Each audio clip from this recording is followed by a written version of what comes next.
الرحیم الحمد للہ نحمده ونستعینه ونستغفره ونؤمن به ونتوکل علیہ ونعوذ باللہ من شرور انفسنا ومن سیئات اعمالنا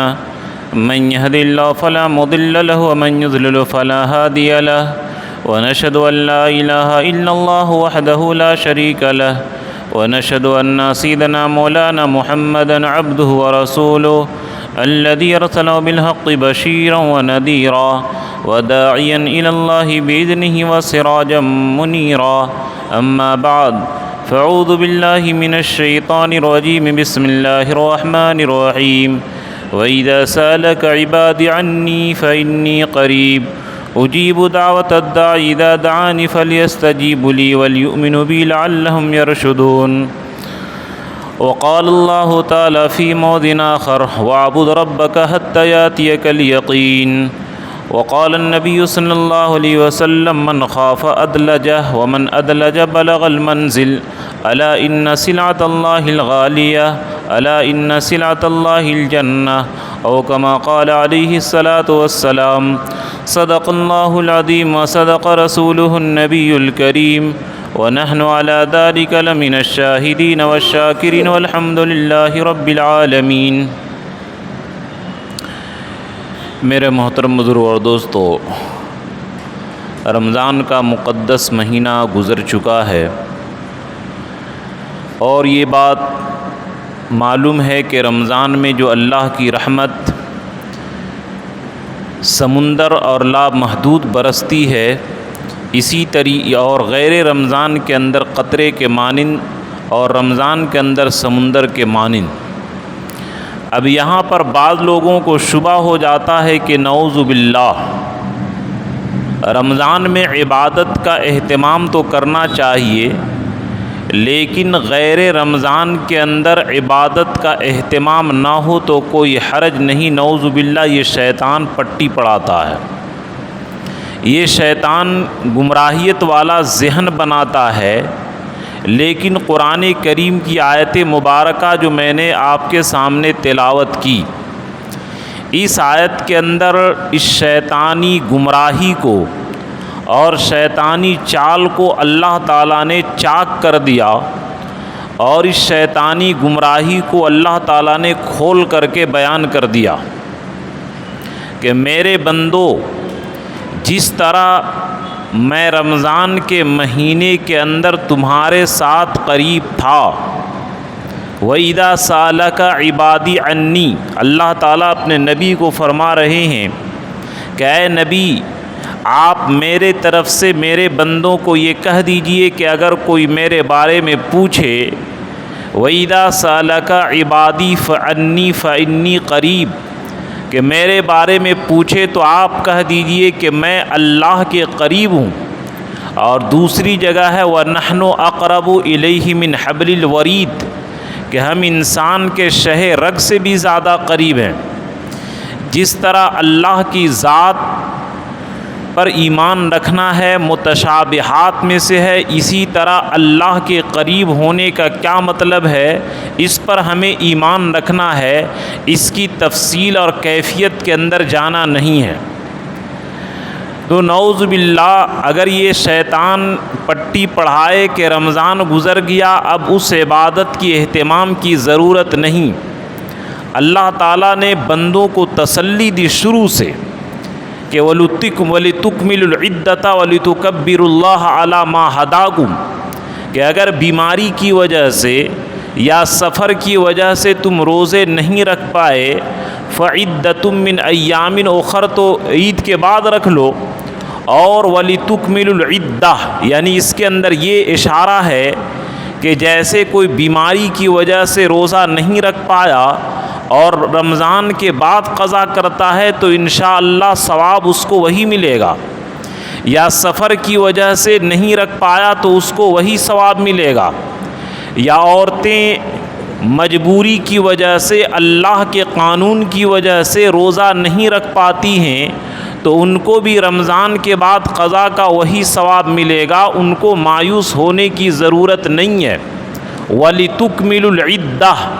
کہ تم لوگ گنتی پورا کر لو. یعنی اللہ تعالیٰ اس کے اندر آسانی دے رہے ہیں کہ اے میرے بندو، تمہاری طاقت نہیں ہے کہ میرے شایان شان کے مطابق میں جیسا چاہتا ہوں، میرے مرضی کے مطابق، میرے شان کے مطابق تم روزہ رکھ لو. یہ تمہارے بس کی بات نہیں ہے. بس تم گنتی پورا کر لو اور اپنی طرف سے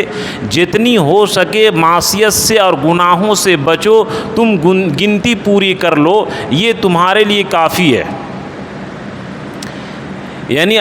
دنیا کے اندر کوئی آدمی کتنا ہی تیاری کرتا ہے، کمپٹیشن نکالنا چاہتا ہے، لیکن وہ دیکھیے کہ مکمل کامیاب نہیں ہو پاتا ہے. تو اللہ کے سامنے جو نبیوں کے عبادت ہے، ان نبیوں کے عبادت کے سامنے ہماری عبادت کوئی حیثیت نہیں رکھتی. لیکن اللہ کی ذات شکور ہے، یعنی قبول کرنے والا ہے کہ یوتی الجزیل علی عمل القلیل، کے تھوڑے عمل پر بے انتہا دینے والا یہ اللہ کی ذات ہے. تو اللہ تعالیٰ تسلی دے رہے ہیں وَلِتُكَبِّرُوا اللَّهَ عَلَى هَدَاكُمْ، کہ تم اللہ کی بڑائی بیان کرو. اسی لیے ہر روزانہ ہم جو تراویح پڑھتے ہیں تقریباً 120 مرتبہ اللہ اکبر، عید کی نماز کے اندر تسبیح پڑھتے ہیں اس اللہ اکبر اللہ اکبر. اسی طرح خطبے کے اندر اللہ کی بڑائی بیان کرو اور اللہ کی شکر ادا کرو. اور اگلی بات کہ شیطان نے اگر ہمارے ذہن کے اندر یہ گمراہی پیدا کر دی کہ اے بندہ تم تو رمضان کے اندر غفلت کی زندگی گزارا، شب قدر میں نہیں مانگ سکا، رمضان کے دنوں میں نہیں مانگ سکا، تمہیں جتنا مانگنا چاہیے تھا تم نے تو غفلت کی زندگی رمضان میں گزار دی، تم تو برباد ہو گئے، اب موقع اور چانس نکل گیا، اب تمہارے پاس اللہ سے مانگنے کا وقت نہیں ہے. اللہ تعالیٰ نے اس شیطانی چال کو رد کیا کہ اے نبی، یعنی بالکل تسلسل دیکھیے، شہر رمضان الذی سے لے کر آیت کریمہ کا تسلسل دیکھیے. اللہ تعالیٰ مسلسل یہ آیت نازل کر رہے ہیں وَإِذَا سَأَلَكَ عَنْ عِبَادِي عَنِّي فَإِنِّي قَرِيب، کہ اگر میرے بندے میرے بارے میں پوچھے تو کہہ دیجئے کہ میں بندوں سے قریب ہوں. جس طرح جتنی دعائیں رمضان کے اندر میں قبول کرتا تھا، جتنی عبادت میں رمضان کے اندر قبول کرتا تھا، جتنی عنایت میں رمضان کے اندر عطا کرتا تھا اور رمضان کے بعد بھی میں کروں گا، ایسا نہیں دنیا والوں کی طرح کہ سیزن نکلنے کے بعد اللہ تعالیٰ غافل ہو گئے. نہیں، ایسا نہیں ہے. اس لیے میرے دوستو، ہم لوگوں کا رمضان ختم ہوا ہے، اللہ تعالیٰ ختم نہیں ہوئے ہیں. چنانچہ آپ کو واقعہ معلوم ہے کہ جب نبی اکرم صلی اللہ علیہ وسلم اس دنیا سے تشریف لے گئے تو تشریف لے جانے کے بعد سوائے صدیق اکبر کے عمر فاروق رضی اللہ تعالیٰ عنہ جیسے صحابی جن کے اندر نبوت چلانے کی صلاحیت تھی، ان کی بھی عقل ختم ہو گئی اور وہ بھی پاگل ہو گئے اور وہ بھی حواس باختہ ہو گئے، ان کی عقل بھی قبضے کے اندر نہیں رہی. چنانچہ انہوں نے تلوار لے کر کے کہا کہ اگر کوئی کہے کہ نعوذ باللہ نبی اکرم صلی اللہ علیہ وسلم کا انتقال ہوا تو اس کی گردن میں کاٹ دوں گا. اللہ کے نبی عرش پر تشریف لے گئے ہیں، جیسا کہ موسیٰ علیہ السلام کوہ طور پر گئے تھے اور واپس آ گئے تھے، اللہ کے نبی آئے. صرف صدیق اکبر رضی اللہ تعالیٰ عنہ ہوش و حواس کے اندر باقی تھے. چنانچہ صدیق اکبر بات کچھ نہیں کیے اور سیدھے ممبر پر تشریف لے گئے، اور ممبر پر تشریف لے جانے کے بعد وما محمد الا رسول قد خلت من قبلہ الرسل افإن مات او الی آخر الآیہ، کہ حضرت صدیق اکبر یہ آیت جب پڑھے کہ محمد تو اللہ کے رسول تھے اور جس طرح اور رسول اس دنیا سے تشریف لے گئے، نبی بھی تشریف لے گئے، کیا رسول کے جانے کے بعد کیا تم لوگ مرتد ہو جاؤ گے؟ کیا تم رسول کی عبادت کرتے تھے یا اللہ کی عبادت کرتے تھے؟ جس اللہ کی عبادت تم کرتے ہو وہ اللہ کی ذات تو باقی ہے. صحابہ کے سامنے جب یہ آیت حضرت صدیق اکبر پڑھے تو صحابہ کو ایسا لگا جیسا کہ یہ آیت ابھی اتر رہی ہے اور تمام صحابہ ہوش میں آ گئے کہ ارے رسولوں کا دنیا سے تشریف لے جانا، انتقال کرنا، یہ کوئی بعید اور کوئی حرج کی بات نہیں ہے، یہ اللہ کا دستور ہے کہ اللہ کے علاوہ تمام لوگوں کو موت کا مزہ چکھنا ہے۔ تو میں یہ کہہ رہا تھا کہ جس طرح اللہ کے رسول صلی اللہ علیہ وسلم کے وصال کے بعد حضرت صدیق اکبر جو فرمائے کہ اللہ تعالیٰ کی ذات باقی ہے، تم جس ذات کی عبادت کرتے ہو باقی ہے، اسی طرح ہم لوگ رمضان کی عبادت نہیں کرتے ہیں بلکہ اللہ کی عبادت کرتے ہیں۔ اور اللہ تعالیٰ اپنے نبی کے ذریعے ہمیں کیا پیغام دیتے ہیں، کیا حکم دیتے ہیں، وَاعْبُدْ رَبَّكَ حَتَّى يَأْتِيَكَ الْيَقِينُ، کہ تم لوگ اپنے رب کی عبادت کرو موت کے آنے تک۔ ایسا نہیں کہ صرف رمضان کے اندر، غور سے سمجھیے بات کو، ایسا نہیں کہ صرف رمضان کے اندر تم عبادت کا اہتمام کرو اور رمضان کے بعد چھٹی، پھر اگلے رمضان کے اندر تم عبادت کا اہتمام کرنا، ایسا نہیں ہے۔ حتیٰ یأتیک الیقین، اپنی موت کے آنے تک تمہیں موت کی تیاری کرنی ہے۔ اور اللہ نے اسی بات کو سورہ ملک کے اندر یہ فرمایا، تبارک الذی بیدہ الملک وہو علی کل شیء قدیر الذی خلق الموت والحیات لیبلوکم ایکم احسن عملا۔ بابرکت ہے وہ ذات جس کے قبضے کے اندر حکومت ہے، جس کے قبضے کے اندر تمام شہنشاہی اور تمام بادشاہت ہے۔ الذی خلق الموت والحیات، جس نے موت اور زندگی کو پیدا کیا، لیبلوکم، تاکہ تمہارا امتحان لے، ایکم احسن عملا، کہ تم میں سے کون اچھا عمل کرتا ہے۔ اب یہاں پر آپ کو ایک بات سمجھنا ہے، ذرا توجہ کے ساتھ سر اوپر کر کے سمجھیے کہ یہاں پر اللہ تعالیٰ فرمائے الذی خلق الموت، جس نے موت کو پیدا کیا، والحیات، اور جس نے زندگی کو پیدا کیا۔ آپ لوگ یہ بتائیں کہ آپ لوگ پہلے پیدا ہوئے یا پہلے مرے؟ ظاہر بات ہے کہ پہلے ہم لوگوں کو زندگی ملی، پھر اس کے بعد موت ملے گی۔ منہا خلقناکم، کہ ہم نے تم کو اس مٹی سے پیدا کیا، وفیہا نعیدکم، اور اسی مٹی سے پیدا کرنے کے بعد زندگی پوری ہونے کے بعد موت کے ذریعے اسی مٹی کے اندر تم کو ملا دیے۔ تو سوال یہاں پر یہ پیدا ہوتا ہے کہ اللہ تعالیٰ پہلے زندگی دیتے ہیں بعد میں موت دیتے ہیں،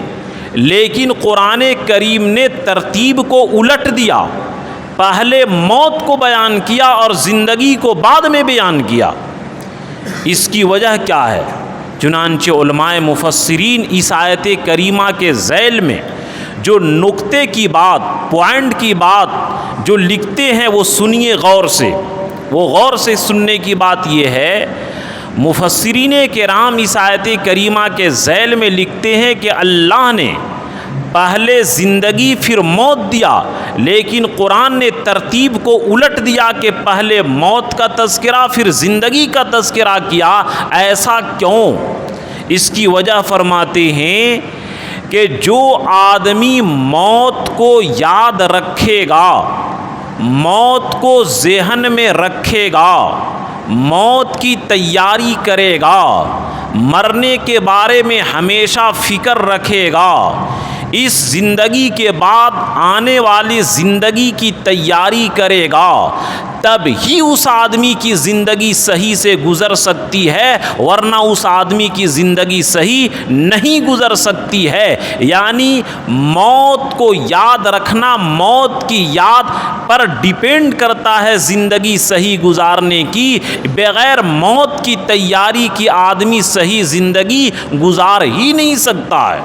آج جو بڑے بڑے منتری اربوں خربوں روپیہ یہاں ملک سے باہر ملک میں جمع کر دیے، اسی لیے کہ ان کو زندگی کی بڑا فکر ہے کہ ان لوگوں کو موت موت کے بارے میں فکر نہیں بلکہ زندگی کے بارے میں، وَلَوْ يُعَمَّرُ أَلْفَ سَنَةٍ، کہ ان کو 1000 زندگی دے دی جائے پھر بھی وہ کہیں گے کہ اور زندگی ملے۔ تو جتنے بھی یہ دنیا کے اندر بھرشٹاچار، ظلم، زیادتی، غبن، چوری، ڈکیتی، یہ جتنے بھی واردات اور جتنے بھی یہ سارے کے سارے فسادات ہو رہے ہیں، اس کی اصل بنیادی وجہ یہی ہے کہ آدمی اپنی موت کو بھول چکا ہے۔ اگر یہ غیر ایمان والے سارے کے سارے لوگ اپنی موت کو یاد کرتے اور مرنے کے بعد کی زندگی کو یاد رکھتے، کوئی بھی آدمی کرے چند دن کی زندگی ہے، زندگی کٹ جائے گی، اربوں خربوں روپیہ جو لوگوں کا گھوٹالا کر کے، ملک کا گھوٹالا کر کے، سارے منتری جو اسی کیس کے اندر مبتلا ہیں، اس کی وجہ یہی ہے کہ یہ لوگ موت کو یاد نہیں کرتے ہیں۔ اور ہمارے امیر المؤمنین عمر ابن عبدالعزیز رحمۃ اللہ علیہ کیسے گزرے کہ موت کی فکر تھی تو کہ عید میں بچوں کے کپڑے بنانے کے لیے ان کے پاس پیسے نہیں تھے۔ جب حکمراں کو موت کی فکر ہوتی ہے اور موت کی زندگی کے بعد آنے والی کی فکر ہوتی ہے تو ان کے یہاں بچوں کے لیے کپڑے بھی نہیں ہوتے ہیں، چہ جائے کہ اربوں خربوں روپیہ بینک میں جمع کرنے کے لیے ہو۔ حالانکہ اس زمانے کے اندر نہ اتنی CID تھی اور نہ اتنے چھاپے ماری تھے، نہ اتنے زیادہ قانون تھے، لیکن اللہ کے خوف اور خشیت نے کیسا عمر ابن عبدالعزیز کو بنایا کہ عمر فاروق رضی اللہ تعالیٰ عنہ پورے روئے زمین کے بادشاہ ہیں، لیکن ان کے کپڑے پر 17 پیون جو لگے ہیں، یہ اسی موت کی زندگی کی تیاری کا نمونہ تھا۔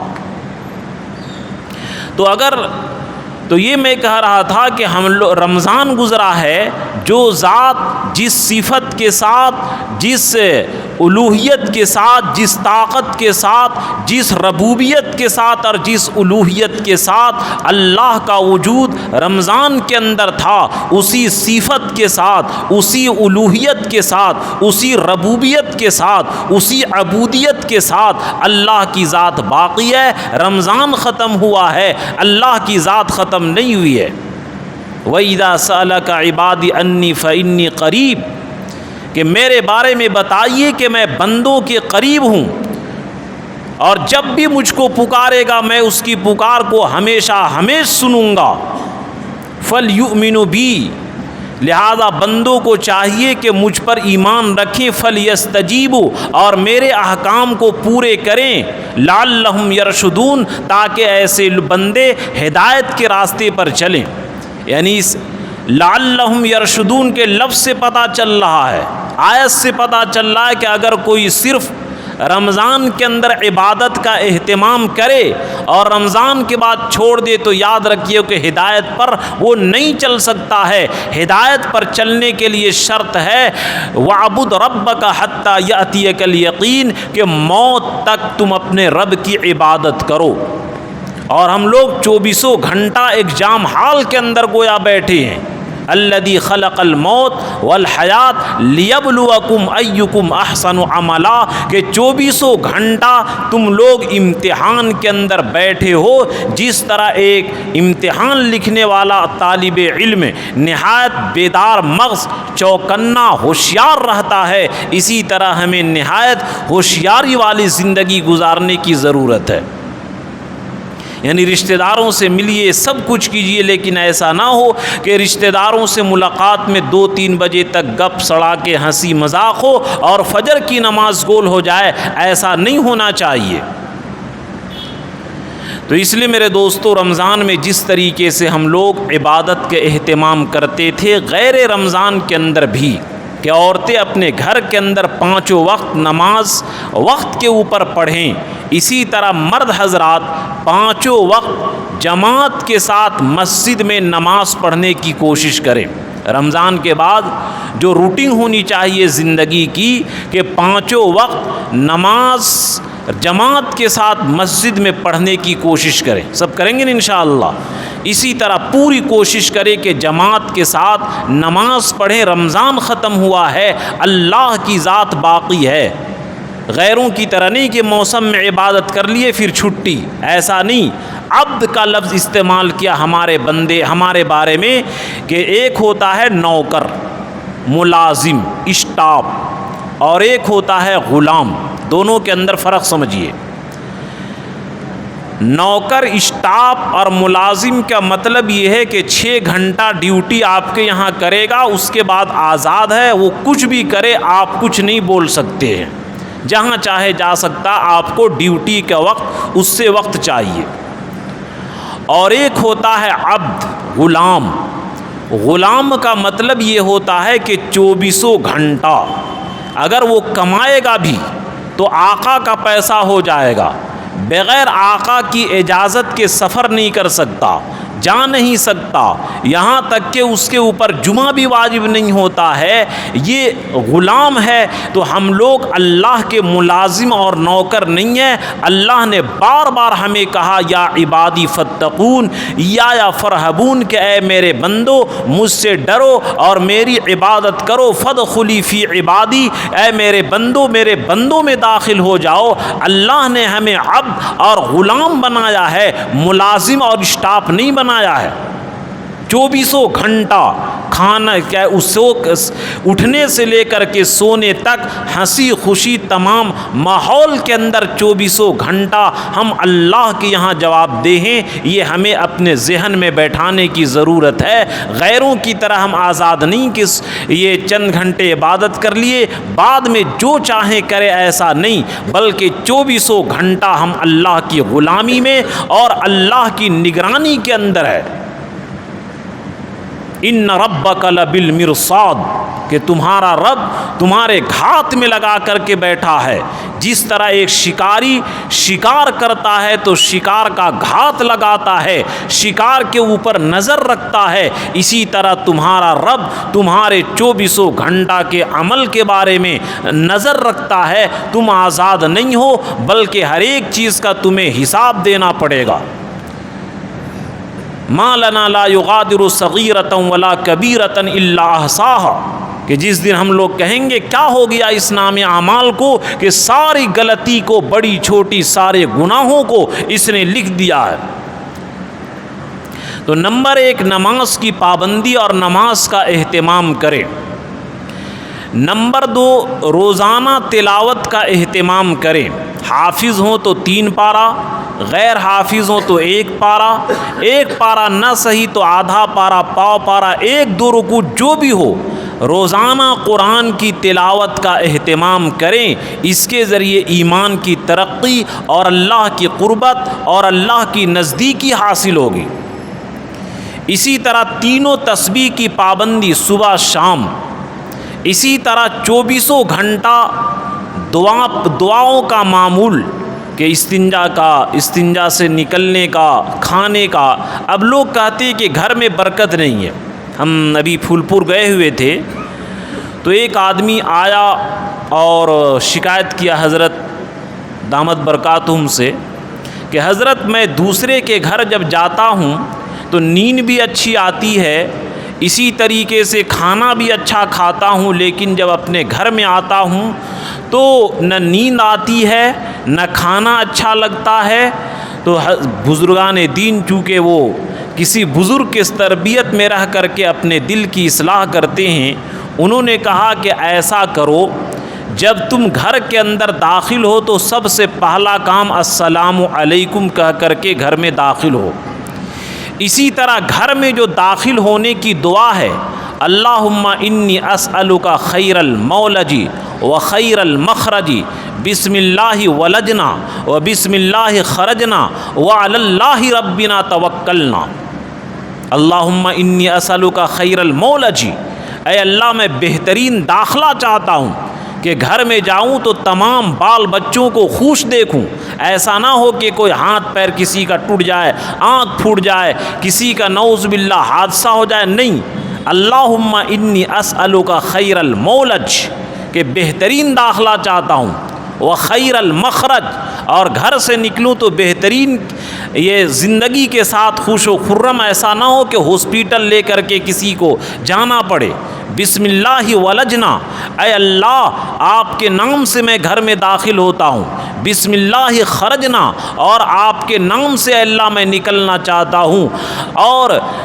بسم اللہ ولجنا بسم اللہ وعلی اللہ ربنا توکلنا، اور ہم اپنے رب پر بھروسہ کرتے ہیں۔ حضرت نے فرمایا کہ یہ دعا پڑھو، سلام کر کے داخل ہو، اور اسی طرح یہ جا کر کے قل اعوذ برب الفلق قل اعوذ برب الناس پڑھو، یہ عمل کرو، انشاءاللہ یہ ہم لوگ جو گھر میں پریشان اور دوسری جگہ اچھا رہتے ہیں، یہ اس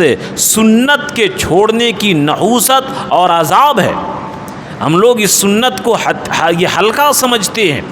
لیکن سوچئے کہ صحابہ جو تمام سنتوں کے عامل تھے، صرف ایک مسواک کی سنت چھوٹ رہی تھی تو جنگ فتح نہیں ہو رہی تھی۔ آج ہم لوگوں نے سنت کو ہلکا سمجھ لیا، سنت کو کوئی اہمیت ہی نہیں دیا،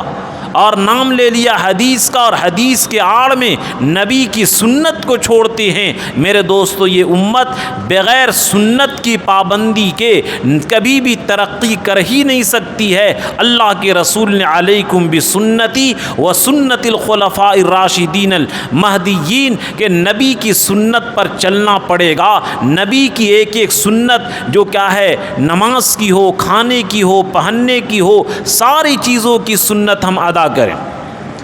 تو کم سے کم کیا ہے، جو روز مرہ کی دعائیں ہیں، کھانے کی، پینے کی، استنجا کی، گھر میں جانے کی، گھر سے نکلنے کی، اسی طرح وضو کرنے کی، سونے کی، کھانے پینے کی۔ اب ہم کھاتے پیتے ہیں، بچے ہمارے دعا نہیں پڑھتے ہیں، اور بچے گھر کے کھانا نہیں کھاتے ہیں، اور بچے کو کھانے کے ذریعے صحت نہیں بنتا ہے، صحت نہیں بنتی ہے، کیا خاک صحت بنے گی؟ بچے تو ہمارے کھانے کے چیز پر اللہ کا نام اور نبی کی سنت کے مطابق دعا نہیں پڑھتے ہیں، وہ سارا کھانا شیطان کے پیٹ میں جا رہا ہے، بچے کے پیٹ میں تو جا ہی نہیں رہا ہے۔ اس لیے پانچوں نماز کی پابندی، تلاوت کا اہتمام، جتنے بھی کیا ہے معمولات زندگی ہیں، سو کر اٹھنے سے لے کر کے سونے تک، تمام زندگی کے شعبے میں، ہر ایک زندگی کے شعبے میں جو سنت دعائیں منقول ہیں، جو ماشاءاللہ علماء کرام نے مسنون دعائیں اور ادعیہ معصورہ کے نام سے کتابیں بھی لکھ دی ہے، ان دعاؤں کو اگر روزانہ ہم پڑھیں، کم سے کم بسم اللہ پڑھ کر کے، کہ سوچئے کہ اس سنت میں کتنی طاقت ہے۔ چنانچہ حدیث پاک کا مفہوم ہے کہ جب آدمی گھر میں جاتا ہے اور یہ دعا پڑھتا ہے تو شیطان کہتا ہے یہاں پر ٹھہرنے کی جگہ نہیں، چلو اس گھر سے بھاگو۔ اور جب آدمی دعا نہیں پڑھتا ہے تو شیطان آواز دیتا ہے کہ آؤ، اس گھر میں رہنے کی جگہ ہے، یہاں پر دعا نہیں پڑھی گئی ہے۔ پھر اسی طرح جب کھانا کھاتا ہے اور بسم اللہ نہیں پڑھتا ہے تو شیطان کہتا آؤ، کھانا بھی مل گیا۔ اور جب یہ دعا پڑھ لی جاتی ہے تو کہتا کہ یہاں پر کھانا نہیں ہے۔ چنانچہ ایک بزرگ نے دو شیطان سے ملاقات کیا، ایک شیطان بڑا موٹا تگڑا لمبا چوڑا صحت مند، اور ایک شیطان بڑا دبلا پتلا مرجھایا ہوا۔ تو بزرگ نے کہا کہ یار تم دونوں شیطان ہو، ایک تو بڑا موٹا تگڑا ہے اور ایک بڑا دبلا پتلا ہے، بات کیا ہے؟ موٹا تگڑا نے کہا کہ میری ڈیوٹی غیر مسلم پر لگی ہے، وہ اللہ کا نام نہیں لیتا ہے، اس کے کھانے میں پینے میں ہر چیز میں میں شریک ہوتا ہوں، اس لیے میری صحت اچھی ہے۔ اور دبلا شیطان نے کہا کہ میری ڈیوٹی مسلمان پر لگی ہے، اور مسلمان گھر میں جاتا ہے تو دعا پڑھتا ہے، پانی پیتا ہے تو پڑھتا ہے، دودھ پیتا ہے تو پڑھتا ہے، چائے پیتا ہے تو پڑھتا ہے، کھانا کھاتا ہے تو پڑھتا ہے۔ نہ کھانا میں حصہ ملتا ہے، نہ چائے میں، نہ دودھ میں، نہ پانی میں۔ میری ڈیوٹی ایسے مسلمان پر لگی ہے کہ میں کھائے بغیر اور پیے بغیر میں دبلا پتلا ہو چکا ہوں۔ یہ بات کسی مفتی کے فتویٰ کی نہیں ہے، بلکہ اللہ کے رسول کی ہے، نبی صلی اللہ علیہ وسلم کے فرمان کی ہے۔ اس لیے اس سنت کو ہلکا نہ سمجھیں اور سنت کو معمولی نہ سمجھیں۔ یہ عید کے بعد کہ رمضان کے بعد کیسے زندگی گزاریں، ایک یہ کہ نماز کی پابندی کریں، تلاوت کا اہتمام کریں، اور ان معمول یہ مسنون دعاؤں کا اہتمام کریں، اس کی پابندی کریں۔ ایک بات کہ سحری کھانے کی وجہ سے ہم لوگ اٹھتے تھے، لیکن ہم لوگ کمزور ہو گئے، بہت کم ہی لوگ تہجد کے لیے اٹھ پاتے ہیں غیر رمضان کے اندر۔ لیکن قربان جائیے اللہ کے رسول کے فرمان پر اور اللہ کی عطا اور بخشش کے اوپر، چنانچہ الترغیب والترہیب کے اندر یہ حدیث موجود ہے، میں نے خود اپنے آنکھوں سے پڑھا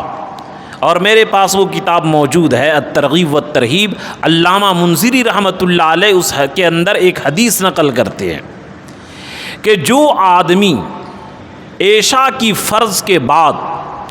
اور عشاء کی سنت مؤکدہ 2 رکعت کے بعد صلاۃ اللیل یعنی تہجد کی نیت سے 2 رکعت، 4 رکعت، 6 رکعت، 8 رکعت، جتنی ہمت ہو، میں تو 4 ہی رکعت پڑھتا ہوں، وتر سے پہلے عشاء کی سنت کے بعد وتر سے پہلے تہجد کی نیت سے اگر کوئی آدمی پڑھ لے تو جس طرح تہجد والا قیامت کے دن تہجد والوں میں شمار ہوگا، اسی طرح وتر سے پہلے جو چند رکعت پڑھ لے تہجد کی نیت سے، وہ بھی انشاءاللہ قیامت کے دن تہجد گزار میں شمار ہوگا۔ تو اگر ہم لوگوں کی ہمت نہیں ہے، طاقت نہیں ہے، اور شہر کا سسٹم ایسا بن گیا کہ تہجد میں اٹھنا بڑا مشکل ہے، تو کم سے کم 4 رکعت یا کم سے کم 2 رکعت وتر سے پہلے 2 رکعت صلاۃ اللیل یا تہجد کی نیت سے پڑھ لیں تو انشاءاللہ یہ تہجد کا ثواب ملے گا۔ اس کا ضرور اہتمام رکھیں۔ نماز کی پابندی، تلاوت کی پابندی، مسنون دعاؤں کی پابندی، اور اسی طرح سونے سے پہلے 2 رکعت یا 4 رکعت جتنی ہمت ہو پڑھ لیا کریں۔ اور اگر اللہ کے فضل سے آپ پڑھ کر کے سوئے اور مزید تہجد میں آنکھ کھل گئی تو پھر دوبارہ پڑھ لیجئے، یہ نور علی نور ہو جائے گا۔ ایسا نہیں، اصل تو وہی تہجد ہوتا ہے، لیکن ہم جیسے کمزوروں کی رعایت اللہ کے نبی صلی اللہ علیہ وسلم نے کی ہے، اور اللہ تعالیٰ نے کی ہے کہ اے یہ امت کے لوگوں، اگر تم اتنے کمزور ہو کہ تہجد ان میں نہیں اٹھ سکتے ہو تو کم سے کم وتر سے پہلے تم پڑھ لو، تم بھی تہجد گزاروں میں شامل ہو جاؤ گے۔ اسی طرح اہم چیز ہے دعاؤں کا اہتمام۔ ہم لوگ جس طرح سحری کے وقت، تہجد کے وقت، افطار کے وقت دعاؤں کا اہتمام کرتے تھے، اسی طرح دعاؤں کا اہتمام ہم لوگوں کو کرنی چاہیے۔ دعا کرنے کا جو اصل ہے کہ دل اللہ کی طرف متوجہ ہو، دل یقین کے ساتھ اللہ کے ساتھ مانگے، درود شریف پڑھ لیں، بسم اللہ پڑھ لیں، اور ہاتھ آسمان کی طرف ہو اور تھوڑا سا خالی ہو اور سینے کے سامنے ہو، اور اپنے لیے بھی مانگیں اور امت کے لیے بھی مانگیں۔ دیکھیے اللہ کا معاملہ ہی الٹا ہے۔ اب اگر جیسے مثال کے طور پر دنیا میں کوئی آدمی 1 کروڑ روپیہ تقسیم کرنا چاہتا ہے، تو ایک آدمی بندہ چاہتا ہے کہ کوشش کرے کہ 50 لاکھ ہم روپیہ لے لیں اور 50 لاکھ دوسرے میں دے دیں، دوسرے لوگوں کو تقسیم کریں۔ یعنی دنیا کا معاملہ الٹا ہے کہ اگر کہیں سے کوئی آمدنی ہو، لوگ اس کو چھپاتے ہیں کہ ہم حاصل کر لیں اور دوسرا آدمی اس کو حاصل نہ کر پائے۔ لیکن اللہ کی ذات پر قربان جائیے، اللہ کی عطا اور بخشش پر قربان جائیے۔ اللہ کا معاملہ ہی الٹا ہے۔ من لم یسأل اللہ یغضب علیہ، کہ جو اللہ سے نہیں مانگتا ہے، دعا نہیں کرتا ہے، اللہ اس سے ناراض ہوتے ہیں، اور جو آدمی جتنا اللہ سے زیادہ دعا کرتا ہے اللہ اس سے اتنا خوش ہوتے ہیں۔ اور بندے کا معاملہ الٹا، یہاں تک کہ اپنے لیے کیا مدرسے کے لیے چندہ کیجئے، اعلان کیجئے، تو اس میں بھی بعض لوگ تکلیف مان لیتے ہیں۔ بندہ کا مزاج ہی خراب ہے، چونکہ اللہ تعالیٰ فرمائے بھی ہیں وَقَلِيلٌ مِّنْ عِبَادِيَ الشَّكُورُ، کہ میرے بہت تھوڑے بندے شکر گزار ہیں، اور اکثر بندے ان الانسان لکفور، اکثر بندے ناشکرے اور بدمعاش ہیں۔ بہت کم بندے اللہ کے عباد الرحمن، جو رحمان کے بندے ہیں، اور اللہ جن سے پیار کرتا ہے، رحمان کے بندے بہت کم بن پاتے ہیں۔ تو اللہ کا معاملہ ہے کہ جتنا مانگیے اللہ تعالیٰ اتنا خوش ہوں گے، اور بندہ کا معاملہ کہ اس سے مانگیے تو 1 دن 10 دن 20 دن دے گا، 1 مہینے کے بعد ناراض ہوگا کہ روزانہ کیا مانگتے ہو، کیا دھندا بنا لیے ہو۔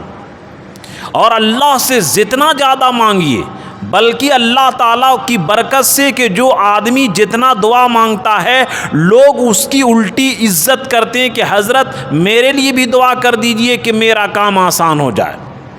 تو بندے کا کام یہ ہے کہ اگر کوئی آدمی کہیں سے آمدنی حاصل معلوم ہو جائے کہ آمدنی ہے، تو وہاں لوگوں کو نہیں بتلاتا ہے، اپنا حاصل کرنا چاہتا ہے، کیونکہ لوگوں میں شیئر کر دے گا تو اس کی آمدنی کم پڑ جائے گی۔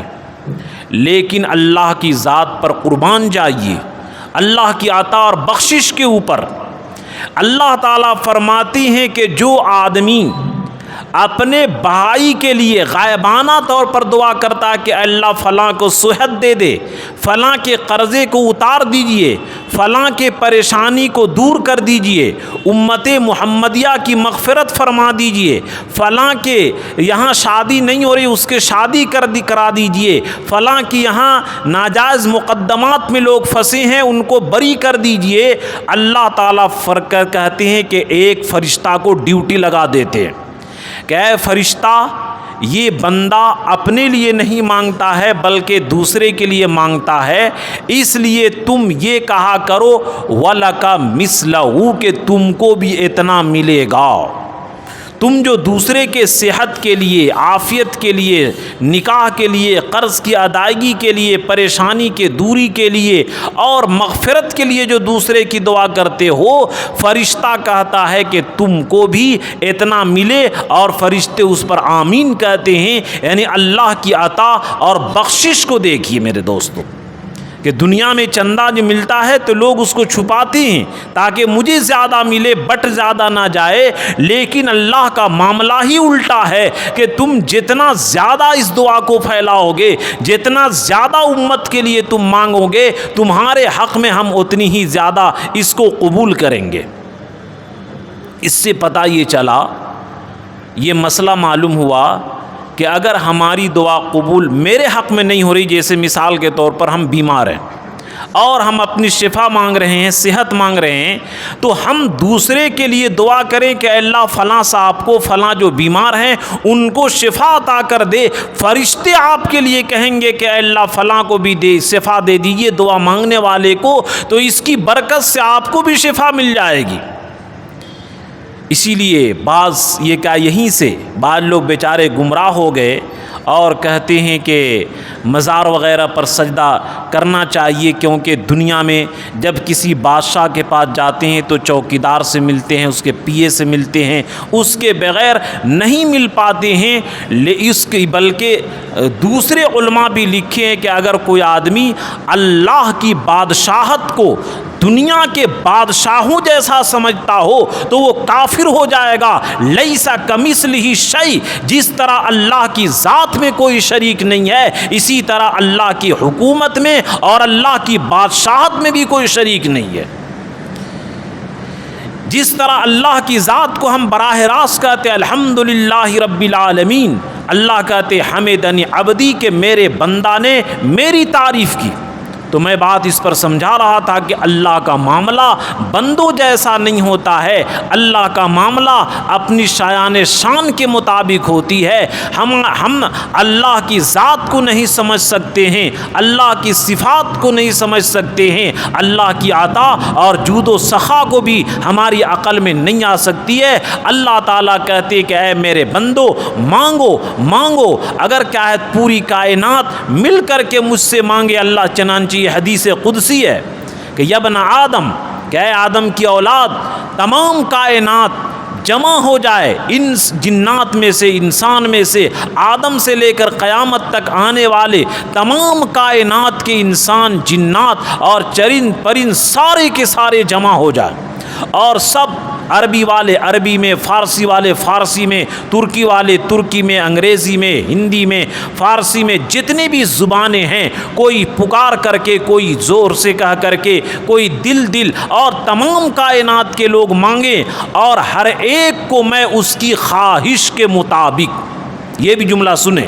کہ میں ہر ایک بندے کو خواہش کے مطابق، حالانکہ بندے کی خواہش کیا ہے؟ لو کان لابن آدم وادیا من ذہب لأحب ان یکون لہ ثانیا، کہ اگر انسان کو ایک جنگل چاندی سونے کا مل جائے پوری دنیا، کہے گا کہ اے اللہ اور دے دے اور دے دے، حتیٰ یملأ فاہ التراب، یہاں تک کہ اس کی پیٹ مٹی کے قبر کے مٹی میں جب جائے گا تب جا کر کے اس کا پیٹ بھرے گا، دنیا میں پیٹ نہیں بھر سکتا ہے، یعنی پوری دنیا سونے سے بھی بھر جائے تب بھی اس کی خواہش نہیں پوری ہوگی۔ اللہ تعالیٰ فرماتی ہیں تمام کائنات کے لوگوں کو خواہش بھر کر کے میں دوں، اور میرے خزانے میں اتنی بھی کمی نہیں آئے گی جتنے کہ سوئی کو سمندر میں ڈالنے کے بعد اگر سوئی کو نکالا جائے تو جس طرح سمندر میں کوئی کمی نہیں آتی، میرے خزانے کے اندر کوئی کمی نہیں آتی۔ ہم لوگ اللہ سے مانگنے والے بنیں۔ تو آج کی تقریر کا خلاصہ یہ ہے، رمضان کے بعد زندگی جس طرح رمضان کے اندر ایک کھٹکا لگا رہتا تھا، یہ روزہ کہیں ٹوٹ نہ جائے، اور رمضان میں احتیاط سے زندگی گزارتے تھے، اسی طرح رمضان کے بعد بھی کہ یہ حلال ہے یا حرام ہے، کیسی چیز ہے، اس کی تحقیق کرے، کھٹکا لگا رہے، اور نماز کی پابندی، تلاوت کی پابندی، دعاؤں کی پابندی، مسنون دعاؤں کی پابندی کے ساتھ ہم زندگی گزاریں، تو جس طرح اللہ کی رحمت رمضان کے اندر ہم حاصل کر رہے تھے، اسی طرح غیر رمضان کی بھی اللہ کی رحمت، اللہ کی برکت، اللہ کی عنایت، اللہ کی مدد ہمیں حاصل ہوتے رہے گی، اللہ کی محبت ہمیں ملتی رہے گی۔ اللہ ہم سبوں کو اس کی توفیق عطا فرمائے۔ آمین وآخر دعوانا ان الحمد للہ رب العالمین۔